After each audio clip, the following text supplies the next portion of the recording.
The Lakers and the Rockets give fans of NBA defense an absolute treat. Was Ime Udoka outcoached by JJ Redick? With the regular season nearing an end, what changes should teams make to their rotations to get playoff ready? And it's April Fools, so I'll ask Matt and Haize which of their preseason predictions looks the most foolish. That's all today on Locked On NBA.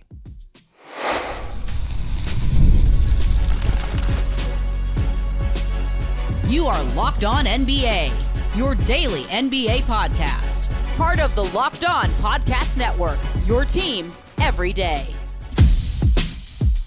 Welcome to Locked On NBA. Thanks for making us your first listen of the day. We are free. We are available wherever you get your podcast. Part of the Locked On Podcast Network, your team every day. Today's episode is brought to you by Game Time. Download the Game Time app, create an account, and use code LOCKEDONNBA for $20 off your first purchase. I'm Doug Branson, host of Locked On Hornets, and your Shot Clock Sherpa, guiding you through the NBA's biggest stories every day with the help of Locked On's local experts. And with me are two of Locked On's premier national NBA experts from the Locked On Nuggets podcast and senior NBA writer for the Action Network. He's our man of 1,000 podcasts. It's Matt Moore. Matt? You know, back before the internet, I understand the purpose of April Fool's Day. We needed something to brighten our day and brighten our lives. But the absolute proliferation of the internet has made it to where we need to ban this thing immediately. That's my platform. I'm running, and that's my platform. We're getting rid of April Fool's Day. I will run to the ballot box and vote for you on that one. But we are going to do an April Fool's segment. We just won't fool anybody. We just want to make ourselves look foolish. We're sort of reversing the April Fool's trend. From the Locked On Bulls podcast, he's no fool. He's our Prince of Petty. Haize, I'm starting to think the Chicago Bulls aren't going to win the NBA championship. We have everybody right where we want them. Everybody's expectations are low. We're gonna we may not make it out the play-in, so there's that. Well, they were playing well. Tough matchup with those OKC Thunder. Also a tough matchup, a physical matchup between the Lakers and the Rockets. They battled it out last night in a back and forth defensive slugfest that came down to an amazing LeBron James block and clutch free throws for a Lakers win, 104-98. But neither LeBron nor Luka were the stars of this particular Lake show. Here's the Kamenetsky brothers of Locked On Lakers on the unique nature of this win. I tell you, against the second seed in the Western Conference, number 2 seed in the Western Conference, LeBron is going to go 5 of 12 and give you 16. Luka is going to go 6 of 16, 1 of 7 from 3 and give you 20. 16 shots to get 20 points. AR, 12 points on 11 shots. How much did the Lakers lose by? I mean, honestly, I'm not trying to be flip here, but we say it all the time. You need 75 points probably is sort of the baseline from those 3 guys on most nights to feel like you got a really good chance to win. In this one, they got 48 points from the big 3. It's how badly do they lose this game? And instead they win in part because they played defense and they got clutch shooting performances from Dorian Finney-Smith and Gabe Vincent. This was a supporting cast game. One of the few that we've had this season, really.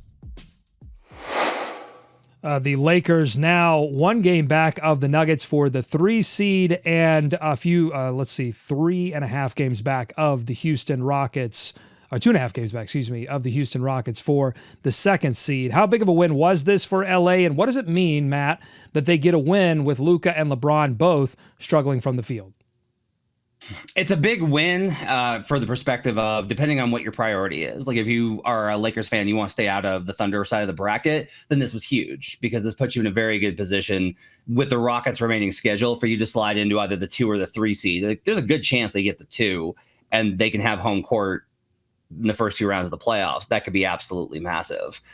Defensively, I'll just tell you, I'm not sold. To me, this is a lot more about Houston. It's about specifically Houston's personnel and their inability to solve what the Lakers were able to put on the table. The Lakers did not run some sort of brilliant tactical scheme here. It's literally just, hey, we can play small against you because you don't have anybody that knows how to force switches and take advantage of us. So we're just going to do that. And Alperen Sengun's going to go 0 of 2, and Fred VanVleet can't hit anything, and Dylan Brooks is going to force it up because he always loses his mind when he sees LeBron 0 of 5 in the fourth quarter.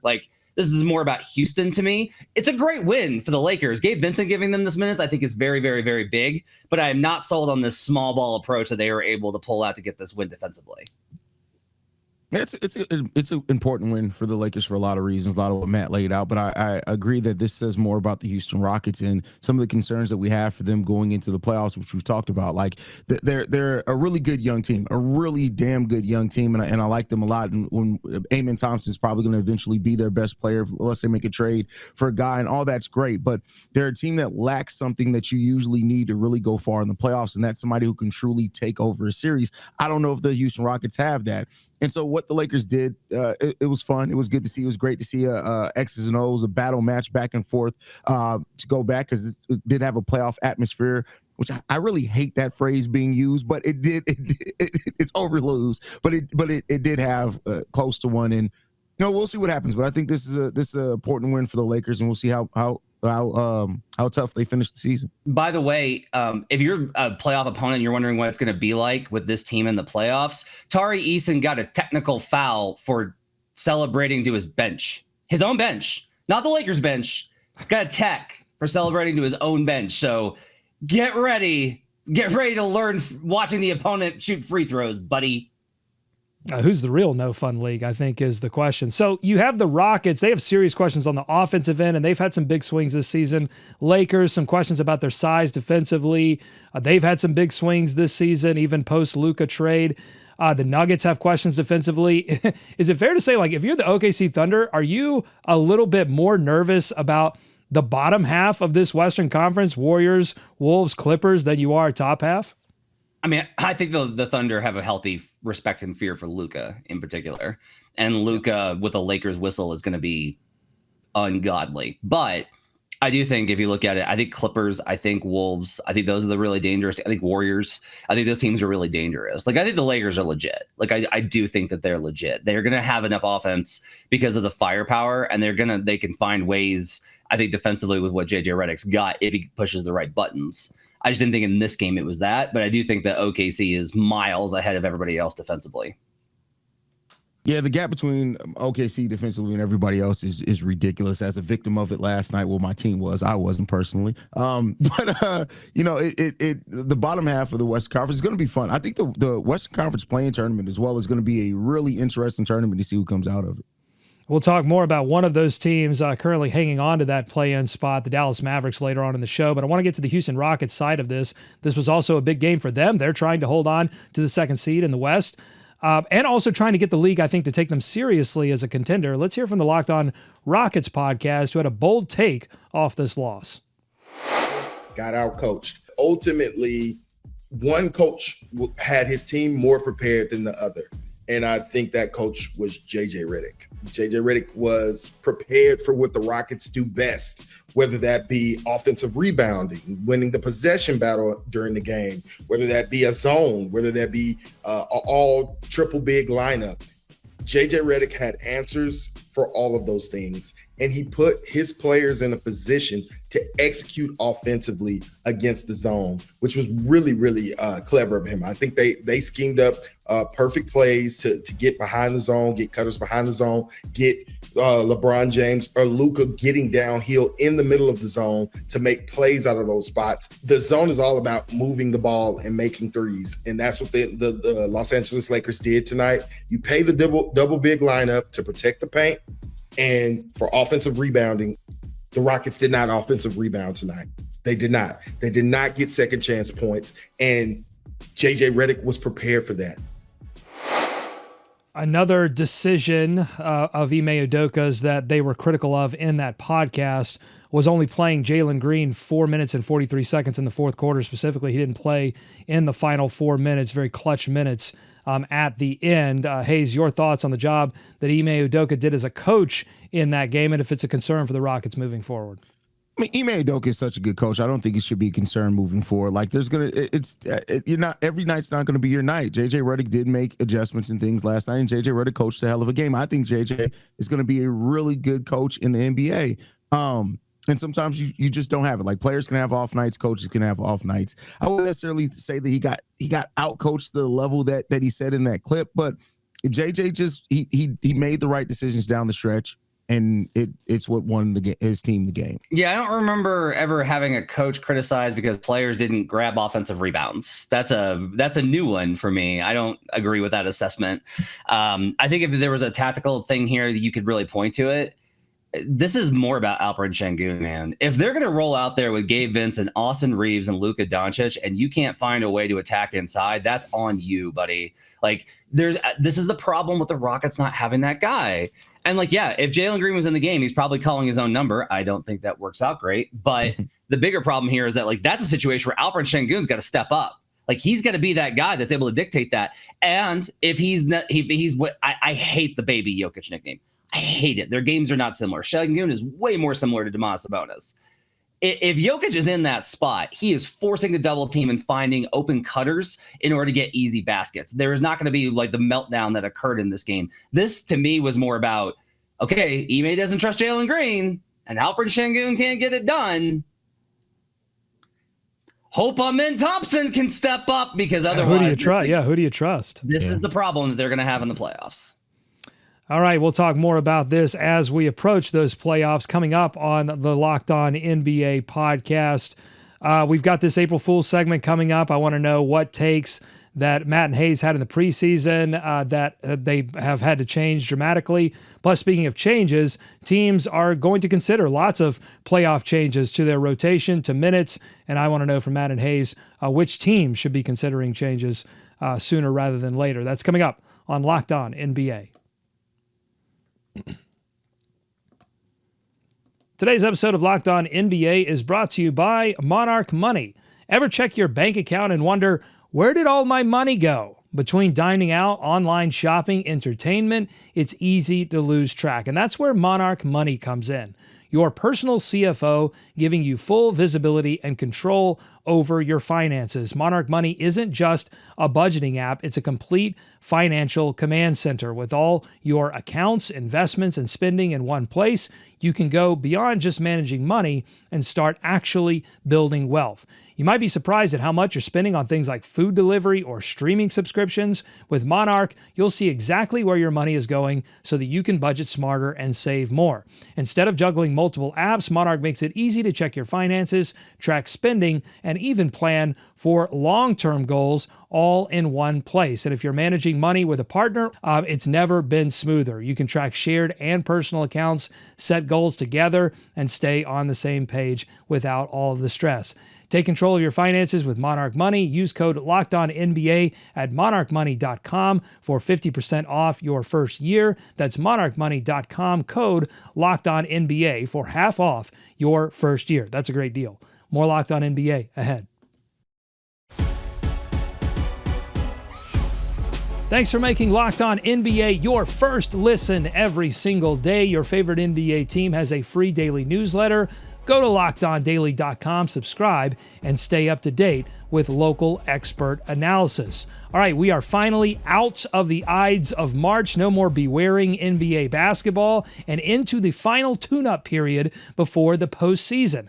That has a lot of our local experts covering contenders thinking about the changes to player groups, full lineups that they think will give their team an advantage in a 7-game series. Here's one example from Danny Cunningham of Locked On Cavaliers. Lineups that I keep coming back to is, one, the Cavs are great when Evan Mobley's at center. Like, that is the best version of this team. They can't do it all the time. They don't want to do it all the time. It's not even a break glass in case of emergency thing, but when Evan Mobley is at center, and this is why we have frequently seen the Cavs close out games with him playing the 5, it's because they're really, really good in that situation. But I do think that having him play center, Dean Wade play the 4, DeAndre Hunter play the 3, and then have ideally Donovan Mitchell and Darius Garland both out there. Now that group of 5 players has not logged a single possession together this year, according to Cleaning the Glass. But in the 144 possessions that Hunter, Mobley, and Wade have all played on the floor together, the Cavs have outscored opponents by 25.1 points per 100 possessions. So they've dominated those minutes. It's a small sample size, but they've been great. Okay, so Kenny Atkinson might have a secret weapon with a 5-man lineup that he has yet to play.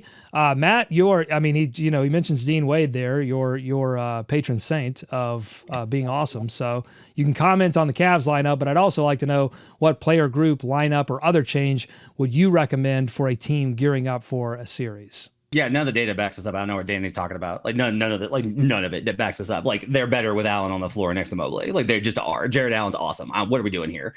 I think you can build a really good lineup with either combo, but that's going to be kind of the balance of the Cavs is finding who that fifth guy is going to be. But you do need Jared Allen. If you play Evan Mobley, you're going to get trucked by somebody. If you get too reliant on that small ball lineup, you're going to get trucked by somebody who is actually able to hit the glass. Evan's great, but he's not a dominant rebounder. You're going to need Jared Allen. You need his rim protection, and you need to not fall into the trap of going too much switch alt because you will get carved up on the interior. But he touches on something important here, which is the biggest thing for these playoff teams. You have to be willing and able. Those are two different things to bench certain guys. And that means a buy-in from the locker room about backing your decision. The Denver Nuggets with Russell Westbrook, there have got to be times when Russ does not play in the series. If it is just like, nope, we're going down, Russ is our guy, you're going to lose. There will be a time and a place for Russell Westbrook in a playoff run, but there will be times when it is not that time. It's the same kind of deal when you look around at some of these other teams. Precious Achiuwa for the New York Knicks, you can't play him in a playoff series. It is not viable. Zach Edey for the Memphis Grizzlies, he is going to have to sit down in most of the series and not play, regardless of what Zach Kleiman wants after drafting him 9th and firing a coach over him. So there are these players that simply, in series by series, you have to not only have the mindset that he can't play, but you have to have the buy-in from that player and the locker room. This isn't your series, maybe next time, but not now.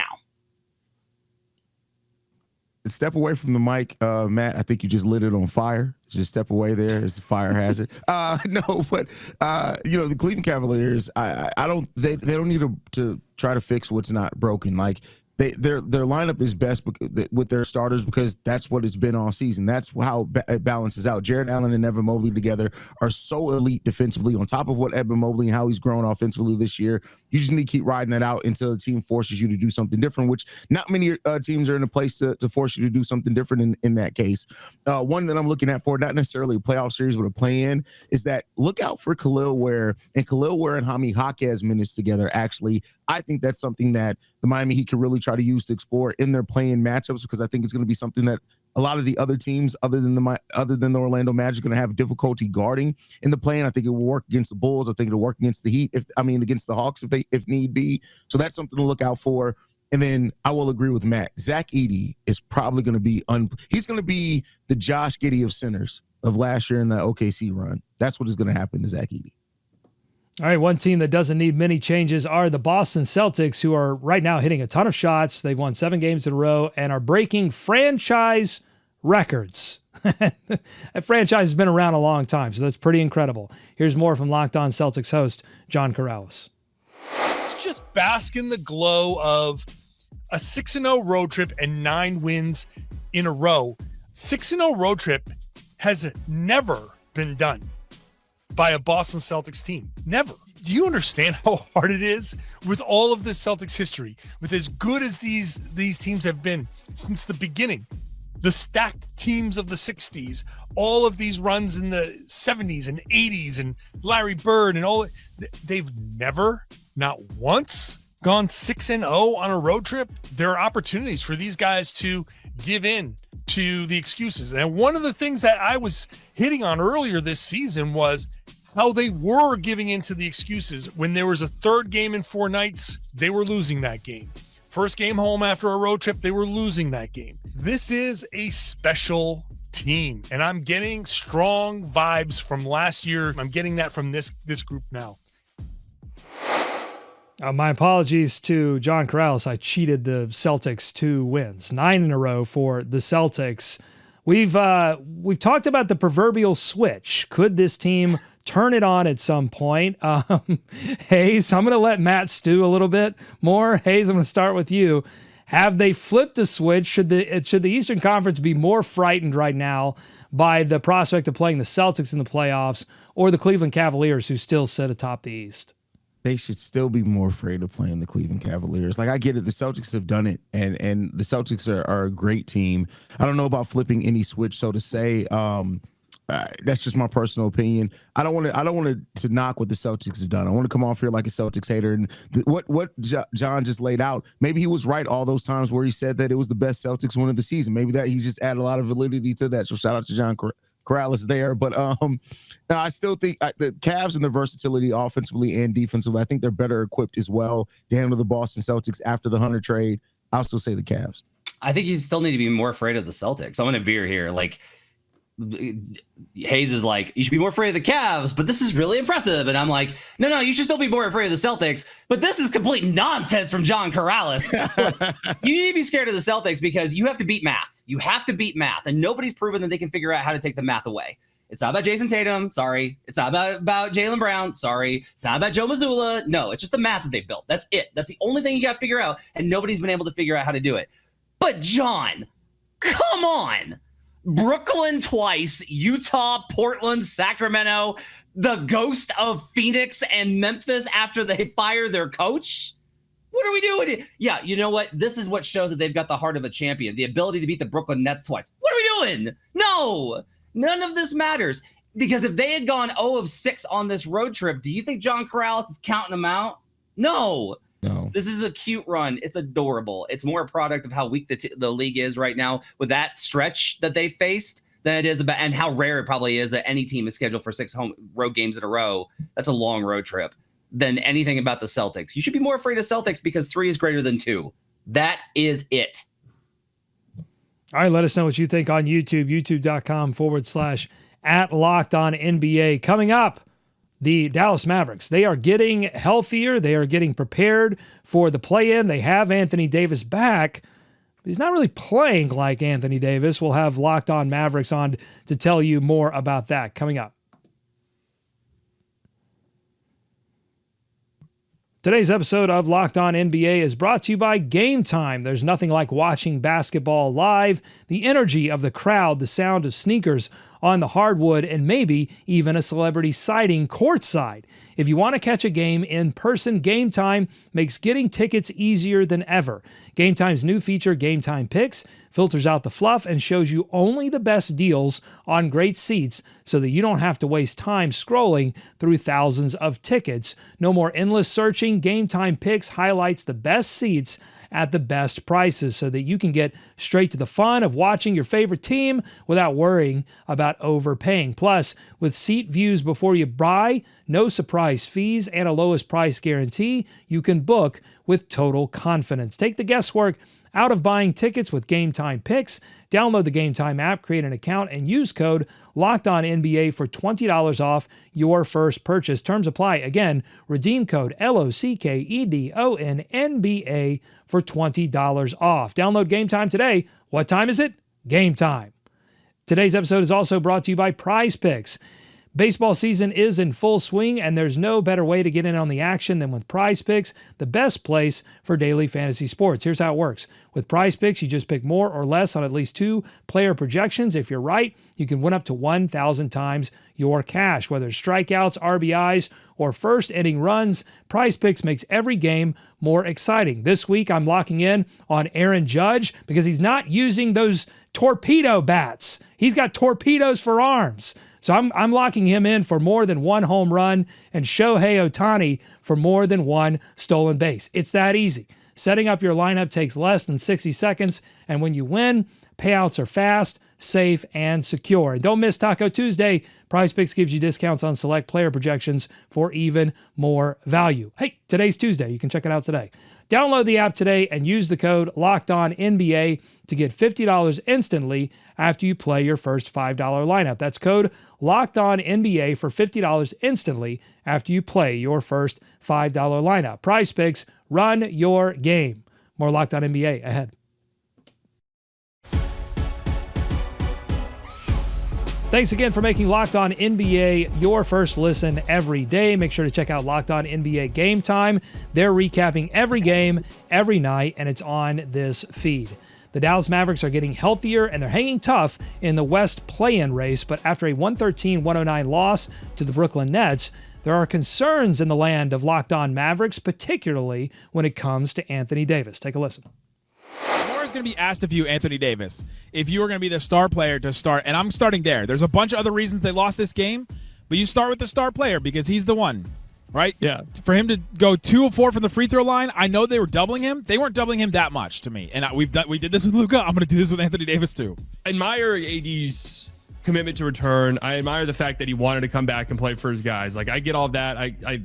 The fact that he wanted to put on a show for the fans and give the fans something to be somewhat excited about. Like, I respect all of that, and I'm happy he has that mindset. But he just doesn't look good on the court. Like, beyond the stats, right? He looks slow. You don't even feel his impact. Like, I can maybe excuse some of the stuff if it's like I still feel that defensive player of the year impact defensively, and it changes the game. You don't even really feel that. If the goal was maybe, hey, we want the fans to like feel good about something heading into next season, that is not being achieved.